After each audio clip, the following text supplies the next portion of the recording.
शिवमहिम्न स्तोत्रम. कुणी रचलं? पुष्पदंत. आता हा पुष्पदंत कोण? हा एक गंधर्व. गंधर्व म्हणजे दिसायला सुंदर, गायनामध्ये तरबेज, खूप भाविक होता. हा शिवभक्त होता. तो एका मंदिरामध्ये यायचा, परंतु अतिशय शिवपूजनाची त्याला आवड. श्रावण महिना असो, कोणताही महिना असो, गंधर्व येतो. परंतु तो गंधर्व खाली यायचा. आल्यानंतर ते गावाच्या बाहेर असलेलं सुंदर मंदिर आहे, हेमाडपंथी बांधकाम, तिथे एक बाग होती आणि ती फुलं वेचायचा शिवलिंगावरती. ती एक एक फुलं व्हावीत आणि तो गायचा. भगवान शंकरांना गायन फार आवड आणि नामस्मरणाने सगळी फुलं बाहेरची बागेवरची यायची आणि व्हायची आणि तिथून पटकन निघून जायचा. एके दिवशी बागमाळ्याने सांगितलं, अहो म्हणाले, राजेसाहेब म्हणाले, कोणीतरी या ठिकाणी एक व्यक्ती येते. नाही म्हणाले, आम्हाला दिसतच नाही, पण तो फुलं गोळा करतो, देवाच्या अंगावर तरी फुलं दिसतात.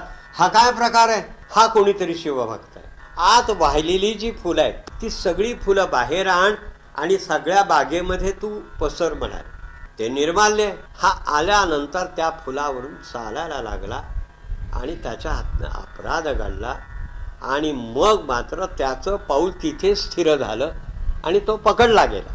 भगवान शंकर हे जे आहेत ते क्रोधित झालेले होते आणि मग त्यावेळी तो रडतो आणि रडल्यानंतर त्या पुष्पदंतानं जे एक स्तोत्र रचलं ते शिवमहिम्न स्तोत्रम.